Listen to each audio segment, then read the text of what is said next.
Alright, let's see what to do today. Don't think I'm gonna get working out done today. Edit videos? Too tiring. Apply to jobs? Nope. Yep, done. That's never happening. Watch a mediocre show and ignore your inner demons? Yeah. Before we begin, I just want to get this out of the way. I know it's not great. It's even considered bad for some people and critics. Iron Fist is not a great show by any stretch of the imagination. It has slow pacing, pretty terrible fight scenes for a show that is supposed to be all about fighting, horrible acting at times. Guess it just means I don't want to be someone's sackman. What? Never mind. Ambiguous character motivations, lacking soundtrack, unimpressive visuals, and I can keep going, but you get the point. The show is lacking in a lot of departments. Then how the hell can I say it's better than most of the shows on cable right now?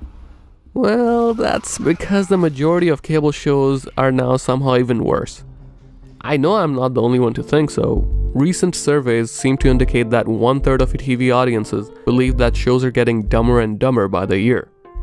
I also know that on average, shows have become a lot more complex in their characters, storylines, and number of different story threads that are running simultaneously. But more complexity doesn't make for a better show. If complexity was always better, then this thing would be the best controller ever made. Wait a second, how is this still selling for so much? Back onto Iron Fist. Marvel has had a pretty good record with their shows, the ones that are on Netflix especially. Daredevil, Jessica Jones, and Luke Cage have all been pretty damn good, and I hoped Iron Fist would have followed suit. While waiting on the show, I started to watch another one based on its description. A woman who becomes a zombie and uses her powers to solve crime while trying to blend in? Well, sign me the fuck up, iZombie, show with a terrible name. The show is also adopted from comic books, and it's produced by CW. It even has good ratings. So yeah, let's go. No, let's fucking not. How is this considered good? It was promising with its great premise, interesting characters at first, decent acting, and it even had a brown actor for once playing a level-headed good guy. Then why did it have to be so meh? We'll be comparing iZombie. I still don't know why the comic was called this other than wanting to sound modern and hip, I guess.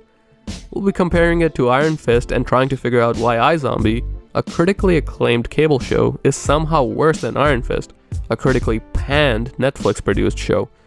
I will be avoiding spoilers the best I can, but if there have to be some, then I'll warn you beforehand. Let's start with iZombie. It had all the makings of a great show until I started to see the problems with it. Cliched characters, cliched storylines, repetitive episodes, and an annoying inner monologue ending from the main character at the end of every episode. The show's main character, Liv Moore, who's the zombie, and yeah, I know her name is a terrible pun, blame it on the creators of the comic book, Liv talks to the audience about how she's learned a new lesson at the end of every episode. Life's short, and then you die. The passionate mind is selfish. That's the thing about pain, isn't it? And then you have to make some decisions. A new lesson that she will take with her forever, and this monologue wouldn't be so bad if done right. Hell, JD from Scrubs did it, and I love that show. Minus season 9, where the hospital suddenly becomes a university and all the doctors become teachers? I don't know. But yeah, here I don't like the monologue so much, because Liv doesn't learn jack shit throughout any of the episodes. The show keeps beating its audience over the head with the lessons that she's learning, and the way she's growing each episode, and for what? Before I get ahead, there will be spoilers, so click the annotation below to skip to this point in the video. But yeah, for what? For her to negate all that she's apparently learned? Liv learns about moving on with life, trying to find new love, new things and new goals to live for, being honest with people close to her, and about how important it is to use her powers to save other people's lives. Before we can see how she completely fucks that up, we need some background. Liv broke up with her fiancé, named Major, in the first episode after turning into a zombie. She didn't tell anyone why she broke up, but it was to protect the fiancé from herself. Now, Major starts to learn about weird zombie-related things, but everyone thinks he's going crazy, so they send him to a mental care institution. Liv pushes him to go too, instead of, saving his sanity by telling him the truth. He's checking himself into Blooming Grove. The mental hospital? He's being chased by homicidal zombies, and when he's asked for our help, we've told him he's nuts. Of course, he thinks he's mental. This is on us. I mean, at what point is it not worse telling him than just being honest? There goes the lesson about honesty right out the window. And at the end of season 1, Major manages to get killed. So, Liv turns him into a zombie. Cool, whatever. But he doesn't like that so much, so what does she do? She gives him the only antidote available to zombieism. Yep, she dooms the entire human race. So one dude doesn't have to live with being a zombie for what? Maybe 3 months before the antidote could be mass produced? Yeah, the lesson about saving others? Nah, forget that. We can't have little baby Major do a pouty face for 3 months. Wait, that's not right.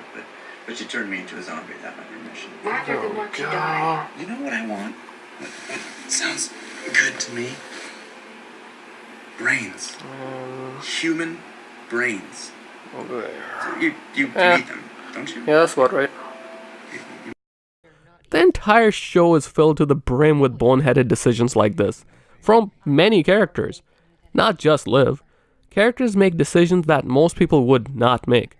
Decisions that are only there to move the plot along. Now, I know it's hard to write an entire show.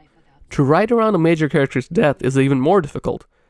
But this just screams laziness. Characters seem to forget their ideals and goals right away if it means furthering the plot. They just don't behave how people would. Now, Iron Fist has its fair share of problems too, but that's the one it manages to avoid, treating your audience like idiots. Yeah, the show can have pretty bad dialogue at times, but writing isn't just dialogue. It's character motivations, events, actions, and so much more. Through those, a writer can treat the audience with respect. The show knew this much and tried its best to avoid anything that didn't make sense from a character's motivational standpoint. Most things the characters did had reason to it. They didn't just flip-flop in their ideologies midway through the season. The lessons that the protagonist Danny Rand learned were also taken into account by the character at the end. He didn't just drop them for the sake of moving the plot along. And I have noticed a lot of cable TV does that. It treats the audience like shit by hoping that they won't notice lazy writing. The majority of shows that are on subscription-based services like Netflix, Hulu, Amazon, and HBO don't, as far as I can tell. They know that the audience is smarter than that. Then why cable TV? Is it because the audience is different? To some degree maybe, but there's still a big overlap in the audience for both cable and subscription. Hell, many cable shows are available on subscription-based services. I watched iZombie on Netflix actually.